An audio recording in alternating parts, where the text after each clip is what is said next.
سر میرے دو سوال ہیں. ایک تو آپ نے کمیونسٹ کی بات کی, دوسرا آپ کے بیان.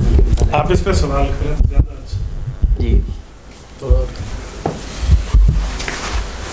مجھ سے میرا پہلا سوال یہ ہے کہ ہم نے ایک سنا ہے قصہ امام شافعی رحمۃ اللہ علیہ کا.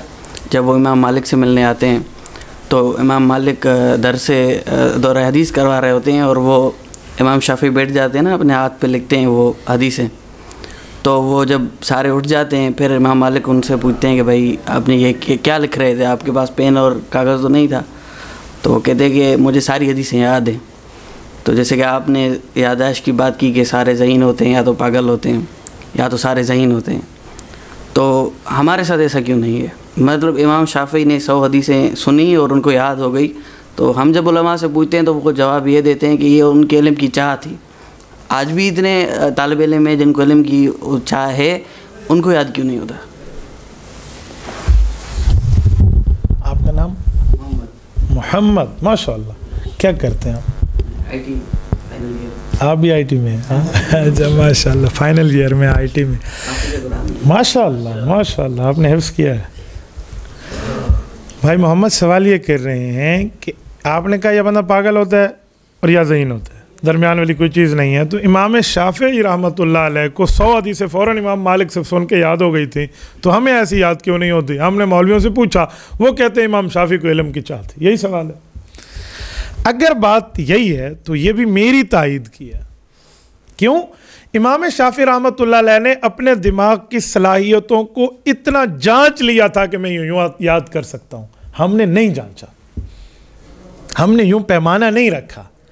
دیکھو میری بائک 130 پہ چل سکتی ہے لیکن میں اسے 40 پہ چلا کے بیٹھا ہوں, تو بھائی میرا دماغ بھی امام شافعی رحمۃ اللہ علیہ کی طرح چل سکتا ہے. امام شافعی کا 1.25 کلو اور میرا 0.25 کلو نہیں ہے. اللہ نے برابر کا دماغ ہمیں دیا ہے. اس نے صلاحیتوں کی سپیڈ کے میٹر گھما کے دیکھ لیا تھا, ہم نے نہیں گھمایا. بس مسئلہ یہ. ہم آج بھی یاد کر سکتے ہیں, ہم تھوڑا آگے نکلیں, ہم خود اعتمادی لے کر. دیکھو بھائی کہتے ہیں میں حافظ قرآن ہوں, 6666 کم و بیش آیات ان کو یاد ہے, 114 صورتیں ان کو یاد ہیں, 540 رکوع یاد ہیں, 7 منازل یاد ہیں, 30 پارے یاد ہیں. تو اتنے زیادہ زبر زیر کی غلطی بھی حافظ نہیں کرتے, اس میں اتنا بھی احتیاط ہوتا ہے. تو ان کو کتابیں یاد کیوں نہیں ہوتی؟ تو ان کے واسطے سے آپ سب کو بھی اور ہمیں بھی اور ہمارے ویورز اور ان سب کو میں کہتا ہوں کہ ہمیں بھی اپنے دماغ کی صلاحیتیں آگے چلانی چاہیے. امام شافعی پہ ٹھیک ہے, اللہ کا کرم ہے, لیکن ہم چلنا چاہیں تو ہم چل سکتے ہیں. اب پتہ ہے ہمیں یاد کیوں نہیں ہوتا؟ یہ جو بھائی نے بات کی, اس حصے کا جواب بھی سنیں. امام شافعی رحمۃ اللہ علیہ اس کا خود جواب دیتے ہیں کہ میری ذہانت کیسے بنی. امام شافعی فرماتے ہیں کہ شروع میں نے اپنے آپ کو کن ذہن سمجھا ہوا تھا, پھر میں نے اپنے استاذوں سے یہ بات پوچھی. امام شافعی ایک شعر میں کہتے ہیں اس لفظ کو, کہتے ہیں شکوت الی وقیع سوء حفظی فاوصانی الی ترک المعاصی فإن العلم نور من الہی ونور اللہ لا یعطی لعاصی. میں نے اپنے استاذ وکیع ابن جراح سے پوچھا رحمہ اللہ. امام شافعی کہتے ہیں یہ امام ونیفہ کے شاگرد ہیں, وکیع ابن جراح جو امام شافعی کے استاذ ہیں.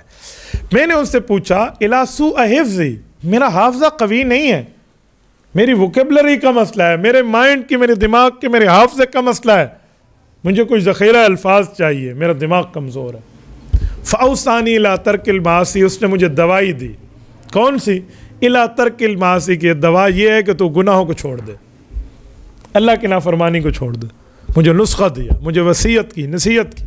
تو میں نے کہا ٹھیک ہے. تو پھر فرمایا فإن العلم نور من الہی, یہ جو علم ہے یہ اللہ کے نوروں میں سے ایک نور ہے. ونور اللہ لا یعطی لعاصی, اور اللہ یہ نور کسی گناہگار کو نہیں دیتا. اگر ہماری دماغی صلاحیتیں تیز بھی ہو جائیں تو کوئی گناہ, بد نظری, کوئی موبائل پہ دیکھ کے کوئی ادھر ادھر کسی حسینہ جمیلہ کے چکر میں ہم نے خود کو اس حد تک اس پتلی گلی میں گھسا لیا ہے کہ دماغ میں پھر یاد نہیں رہتا, پھر بھول جاتی ہے چیزیں. تو اس لیے ہماری یہ صلاحیتیں کم ہیں.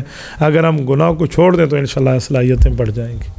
تبارك الذي نزل الفرقان على عبده ليكون للعالمين نذيرا.